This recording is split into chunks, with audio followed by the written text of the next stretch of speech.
सतनाम शाह बंदगी सभी भक्तात्माओं को, सभी साधु संत समाज को। आज हम आपको बतलाएंगे भक्ति का उद्देश्य क्या है। जी हाँ, उद्देश्य का मतलब होता है कि भक्ति किस लिए की जाती है, उसका कारण क्या है। भक्ति करने वाले संसार में बहुत सारे लोग हैं, लेकिन भक्ति के महत्व को नहीं समझते, भक्ति का भावार्थ नहीं समझते, भक्ति का मतलब ही नहीं समझते। तो इस प्रकार से मनुष्य भक्ति में सफलता प्राप्त नहीं कर पाता है। तो यहाँ पर हम बतलाना चाहते हैं कि भक्ति क्या महत्व रखता है और भक्ति का उद्देश्य क्या है। भक्ति का एक उद्देश्य होता है मोक्ष, यानी मुक्ति की जब प्राप्ति मनुष्य को चाहिए, अगर वो इस संसार से छूटना चाहता है, भवबंधन से छूटना चाहता है, तो वो भक्ति के मार्ग पे चल पड़ता है। अब संसार में क्या है, हर मनुष्य, जैसे साहब ने अपनी वाणी में कहा है कि ऐसी है दीवानी दुनिया, भक्ति भाव नहीं सूझे जी। ऐसी है दीवानी दुनिया, भक्ति भाव नहीं सूझे जी। कोई आवे बेटा मांगे, यही गोसाई दीजे जी। कोई आवे दुख का मारा, हम पे कृपा कीजिए जी। कोई चढ़ावे धन और दौलत, हमें रुपया दीजिए जी। अर्थात मनुष्य के अंदर जो भक्ति की पराकाष्ठा मतलब बन नहीं पा रही है, हकीकत को नहीं जानते कि भक्ति का उद्देश्य क्या है। जैसे कोई आदमी मन्नत मांगने मंदिरों में जाता है, उसे भी भक्त कहते हैं। वो मंदिरों में जाता है, क्या मन्नत करता है और क्या देना चाहता है और क्या उससे प्राप्त करना चाहता है, इस प्रकार की भक्ति। और संसार में लोग भांत भांत के, जिसको जो पीड़ा है, जिसको जो समस्या है, उन समस्याओं से निवारण पाने के लिए लोग भक्ति करते हैं। तो इसलिए इस प्रकार से भक्ति की तीन शाखाएं होती हैं। भक्ति तीन प्रकार की होती है। हमने आपको बतलाया था, भक्ति कनिष्ठिका और मध्यम भक्ति और उत्तम भक्ति। उत्तम भक्ति होती है परमात्मा की प्राप्ति, पूर्ण परमात्मा की प्राप्ति। मध्यम भक्ति होती है ब्रह्मा विष्णु महेश वगैरह वगैरह बड़े बड़े देवी देवता, ठीक है।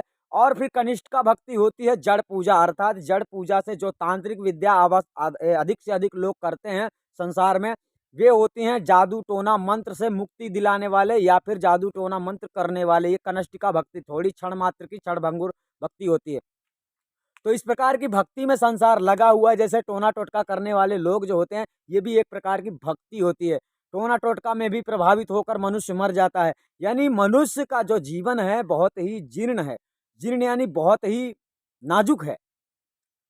और इस नाजुक शरीर में रहकर, नाजुक तन में रहकर इसका मोल मनुष्य नहीं समझ पाता है। जब तक शरीर में रहता है तब तक नाना प्रकार के घमंड अपने अंदर लेकर घूमता रहता है। तो मनुष्य की अज्ञानता ही भक्ति, सच्ची भक्ति को प्राप्त नहीं कर पाता है। और मनुष्य की ज्ञानता, जो चेतन भावना होती है, जो परमात्मा से प्रेम स्नेह की दृढ़ता होती है, जिसकी लगन सच्ची होती है, वो परमात्मा की ओर चल पाता है और बढ़ पाता है। वरना मध्यम भक्ति में जाते जाते लोग टूट जाते हैं। टूट जाने का मतलब है कि मध्यम भक्ति भी सहज नहीं है और उत्तम भक्ति तो और भी सहज नहीं है। उत्तम भक्ति मतलब सबसे महत्वपूर्ण भक्ति, जिससे पूर्ण मुक्ति की प्राप्ति हो सकती है। तो इसका एक मार्ग होता है। भक्ति का उद्देश्य है मोक्ष। और जिसका उद्देश्य, जिस मनुष्य के अंदर मोक्ष की भावना नहीं है, मोक्ष की वो कामना नहीं करता है, अर्थात जब मोक्ष आपको चाहिए तो उसके पहले आपको सच्चा सतगुरु संसार में चाहिए। क्योंकि आप लोगों को ये नहीं पता है सत्य क्या है असत्य क्या है, इसीलिए आप लोग भटक रहे हैं। और आपको अगर सच्चा सतगुरु मिल जाता है तो आपका कल्याण कर देता है, क्योंकि वो हर हाल में आपको सच्चा उपदेश बताकर आपको संतुष्ट कर देगा। यानी कि आप किसी भी प्रकार से गलत नहीं करेंगे। जब आप सतगुरु की शरण में रहेंगे तो हर काम उनसे पूछ कर करेंगे, और पूछ कर करेंगे तो आपको जो भी आदेश मिलेंगे वो आदेश आपको ऐसे ही मिलेंगे, ताकि आप जीवन अपना सारा निर्दोष रूप से गुजार सको संसार में। तो जब आप निर्दोष रहते हो तभी मुक्ति की प्राप्ति होती है। अर्थात बंधन क्या है, अगर हम गलत करते हैं तो हमारे लिए बंधन है। हम किसी के साथ गलत करेंगे तो वो हमारे साथ कहीं भी हमें रोक कर हमारे साथ गलत कर सकता है। तो इसको कहते हैं, मतलब बंधन को भी अच्छी तरह से आप लोग को समझना है। भक्ति का उद्देश्य मोक्ष होता है। और फिर भक्ति के कई उद्देश्य है। साहब ने कहा है, लोभ की भक्ति करे नकामा साहेब परम से आना। इस संसार में लोभ क्या क्या, लोभ किसे किसे कहते हैं, लोभ की बहुत सारी शाखाएं हैं। एक धन दौलत को चाहना ही लोभ नहीं है, मोह माया के वशीभूत रहना भी लोभ है। यानी किसी भी कार्य को पूरा करने में आप लोग असक्षम रहते हैं, यानी सक्षम नहीं है, तो उसके लिए गलत कदम उठा लेते हैं, यही लोभ है। लोभ मतलब आपको परमात्मा की राह से उतार देता है। इसीलिए साहब ने कहा है, कामी क्रोधी लालची इनसे भक्ति ना होए, भक्ति करे कोई सूरमा जात वर्ण कुल को। इसका मतलब सिद्धांत ये हो जाता है सदगुरु के कहने का कि जो भक्त होता है वो अपने सत्य मार्ग को कभी नहीं छोड़ता है। यानी उसे अगर 1 लाख की ज़रूरत है और वो उसके पास 1 लाख नहीं है, वो किसी से इसी प्रकार से आग्रह करेगा, माँगेगा कि प्रयास करेगा कि मेरी भक्ति भी खंडित ना हो, यानी मैं सत्य से गिरूँ भी नहीं, किसी की नज़रों में गिरूँ भी नहीं, मेरा कार्य भी हो जाए। और अगर उसके पास 1 लाख रुपए नहीं मिल पा रहे उसको, तो वो अपनी जान भले ही दे देगा। कहने का तात्पर्य वो मर जाएगा तो मर जाएगा, लेकिन वो गलत कदम नहीं उठाएगा। ये होता है सत्य मार्ग में चलने वाले की प्रतिज्ञा। यानी उसके सामने कितना भी बड़ा संकट आ जाए, संकट कैसे आता है ये आपको नहीं पता है। जो सत्य मार्ग पे संसार में चलता है उसके सामने संकट खड़ा करने वाला निरंजन है। कहने का तात्पर्य यह है कि हर भक्त की परीक्षा होती है और होती आई है। तो इसी प्रकार से भक्त जो शिष्य होते हैं, दास होते हैं, जो गुरु के सेवक होते हैं, इसी प्रकार से गुरु जो होते हैं, गुरुजन जो होते हैं, सेवकों की बीच-बीच में परीक्षाएँ लेते हैं।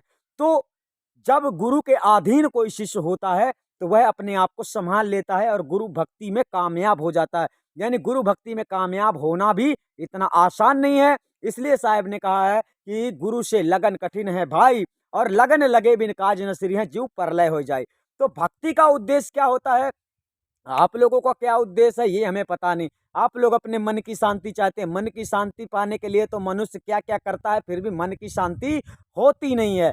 मन की शांति जहाँ होती है, जैसे होती है, वो बात आपको पता नहीं है और आपका सच्चा सतगुरु नहीं है, मेन बात ये है। अगर सच्चा सतगुरु होता है तो आपको हर बात यानी आपको समझाता है, हर प्रकार से आपको इस प्रकार से समझाता है ताकि आपके अंदर से किसी भी प्रकार का भ्रम ना रहे। जब भ्रम नहीं रहेगा तो मन भटकेगा नहीं। मन भटकता कब है? जब मन को किसी सवाल का जवाब नहीं मिलता है, जब मन की कोई इच्छा पूरी नहीं होती है, तभी मन भटकता है। तो जो गुरु के अधीन हो जाता है, गुरु के अधीन हो जाने का मतलब होता है परमात्मा के अधीन हो जाना। तो परमात्मा कभी झूठी शिक्षा नहीं देता है। परमात्मा ने कोई भी बातें झूठी नहीं बतलाई, यानी सदगुरु कबीर साहब ने जो भी उपदेश दिया अपने कबीर बीजक के माध्यम से, तो भक्त समाज को सच्ची शिक्षा दी है, जिससे आप लोग जाग सको और मोक्ष गति को प्राप्त हो सको। यानी आप लोगों को एक भक्ति क्या है, भक्ति ठीक से यहाँ पर समझ भी लो कि भक्ति क्या है। भक्ति की नहीं जाती है, भक्ति की नहीं जाती है। यहाँ पर साहब ने कह दिया भक्ति करे कोई सूरमा। तो अब इसमें आपको समझना है कि भक्ति करे कोई सूरमा का मतलब क्या होता है। भक्ति के राह पर चलना। भक्ति भक्ति एक ऐसा मार्ग है कि जिसकी मंजिल स्थायी है, यानी वो मंजिल स्थायी है। जैसे कि भक्ति एक सड़क है और सड़क स्थायी रहती है, सड़क कभी नहीं चलता है, सड़क में राहगीर चलते हैं। तो एक आपका उचित ठिकाना है, उचित सिद्धांत है और उचित आपका एक निज स्थान है और आपका उचित एक निज स्वरूप है, निज अवस्था है। उस अवस्था को भूलने के कारण आप लोग ना तो भक्ति को समझ पा रहे, ना शक्ति को समझ पा रहे, ना माया को समझ पा रहे। अर्थात प्रबल माया ने आप लोगों के ऊपर जो आवरण रूपी शक्ति का प्रहार किया है, जिससे आप लोग असली को समझ नहीं पा रहे और नकली को जल्दी समझ लेते हो। यानी किसी ने यूं ही समझा दिया, आप यूं ही समझ जाते हो कि सही बोल रहा होगा, जबकि हमने कहा है कि आपको हर बात को प्रैक्टिकल रूप से समझना है। प्रैक्टिकल रूप से नहीं समझोगे, प्रैक्टिकल मतलब प्रमाणित होता, हम समझाने की बात नहीं करते। जैसे हमने शब्द की बात की, शब्द स्वरूपी राम परमात्मा है। क्या वो पता है कि शब्द स्वरूपी राम है कैसा? अगर हमको पता नहीं है तो फिर बोलना मिथ्या है। अर्थात हम बोलते रहें और आपको उस बात से अवगत ना करा सके, कभी परिचय ना करा सके, तो फिर क्या मतलब है। इसी प्रकार संसार में पाखंडी लोग परमात्मा परमात्मा परमात्मा परमात्मा, सदगुरु सदगुरु सदगुरु सदगुरु, कबीर कबीर, सतनाम सतनाम कहते कहते मर जाते हैं, परंतु परमात्मा से अवगत नहीं होते। परमात्मा को जाना ही नहीं है। जिसने परमात्मा को जाना है वही बता सकता है कैसा है। इसीलिए आपको परमात्मा को जानना है कि परमात्मा है कैसा। परमात्मा कहीं छुपा नहीं है, किसी विश्व ब्रह्मांड में गुप्त नहीं है, वो बिल्कुल प्रत्यक्ष रूप से साक्षात साकार खड़ा हुआ है। बस बात इतनी है कि आप उसे जानते नहीं हो कि परमात्मा है कैसा। तो बस इतनी सी बात जानने के लिए भक्ति की जाती है। और यही बात गुप्त थी संसार में, जिसे सदगुरु कबीर साहब ने आकर ओपन किया। सार सबद महाचेतन सतपुरुष परमात्मा का भेद ज्ञान देकर उसे ओपन कर दिया है। तो ओपन ओपन किसके लिए है? जो जानता है उसके लिए ओपन है। जैसे हम जानते हैं, हमारे लिए ओपन है। जिसको हमने जानकारी दे दी है, जिसको सार शब्द की प्राप्ति हो गई, उसके लिए ओपन है। और जिसको सार शब्द प्राप्त नहीं हुआ है, जो सतगुरु की शरण में नहीं है, जो सच्चे गुरु की शरण में नहीं है, उसके लिए नामुमकिन है और वो कभी खोज भी नहीं सकता है, और खोजने से परमात्मा मिलता भी नहीं है। क्योंकि आपकी खोज क्या है? आपको खोजना है सतगुरु, सच्चा भेदी सतगुरु। साहेब ने एक ही बात कही है कि अगर आप उसे जानना चाहते हो तो सच्चा भेदी सतगुरु की शरण में जाकर अपने स्वरूप ज्ञान का ज्ञान प्राप्त करो। यानी आपका निज स्वरूप ज्ञान प्राप्त करो कि तुम हो कौन, कैसे हो, तुम्हारा स्वरूप क्या है, परमात्मा का स्वरूप क्या है। जब तुम्हारे स्वरूप की बात होती है तो यहाँ पर लोग देखो, लोग कहने लगते हैं सुरती शब्द में जोड़ना है। आप लोगों को इतना समझ में नहीं आता है कि पानी और पानी को पानी में कैसे जोड़ सकते हो, इसी प्रकार से आत्मा को परमात्मा में तुम कैसे जोड़ सकते हो? कभी नहीं जोड़ सकते। तो आपको परमात्मा के जैसे बनना है, आपको परमात्मा के जैसे अपने अंतर्गत में योग्यता लानी है, परमात्मा को प्राप्त करने की योग्यता को प्राप्त करना। परमात्मा कैसे ही अपने आप में स्थित रहता है, इसी प्रकार से तुम अपने आप में कैसे स्थित रहोगे। ये शरीर में तुमको नहीं रहना, ये शरीर में तुमको अपने आप में रहना है, तो खोजते रहो इसी शरीर में। इस शरीर से तुम छूटोगे नहीं, तो इस शरीर से छूटना है। साहिब का संदेश ये है। लेकिन संसारी लोग तुमको कहते हैं, मतलब बहुत सारे लोग समझा देते हैं उल्टी सीधी वाणियां लेकर, बोलेंगे कबीर कबीर क्या करे तू खोज अपन शरीर। तो साहिब कहते हैं तो इसका मतलब तुमने क्या समझा है? साहिब कहते हैं तू अपने आप को खोज कि तू है कौन, अर्थात तू कैसा है, तू कितना ज्ञानी है, कितना विवेकशील है, तेरे अंदर कैसी कैसी कामनाएं हैं, तेरे अंदर कौन सी भावनाएं जागती रहती हैं, तू माया के वशीभूत है या कि परमात्मा का भक्त है, ये तू अपने अंदर पहले अच्छी तरह से विचार कर ले।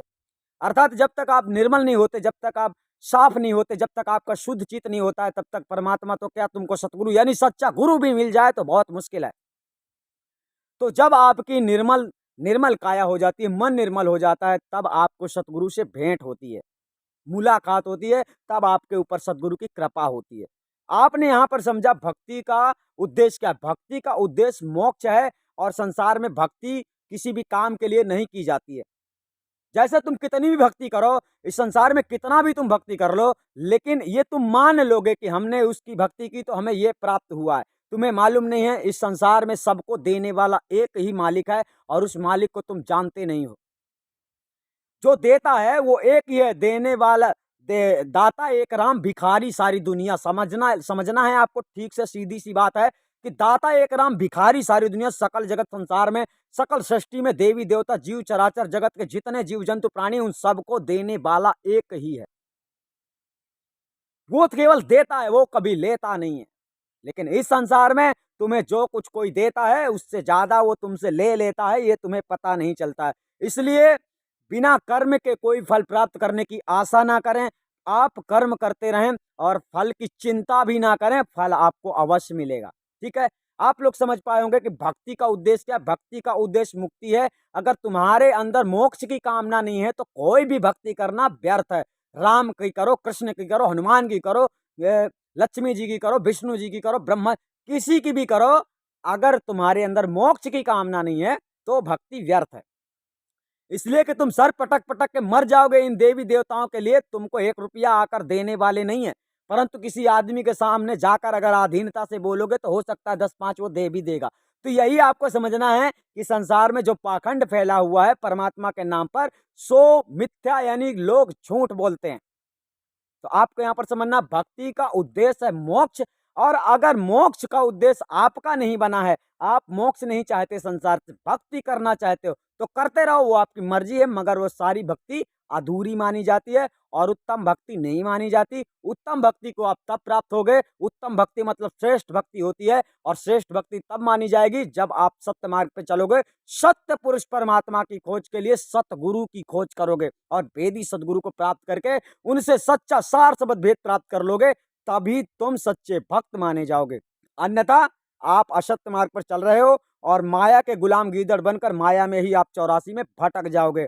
यानी भक्ति का कोई सार नहीं निकलेगा, जीवन का भी कोई सार नहीं निकलेगा। अगर आप हमारी बात को नहीं समझ पाए हैं तो आप लोग समझ गए होंगे, भक्ति का उद्देश्य होता है मोक्ष। जी हाँ, भक्ति का एक ही उद्देश्य है मोक्ष। सतनाम साहिब बंदगी, हम आपको फिर मिलेंगे।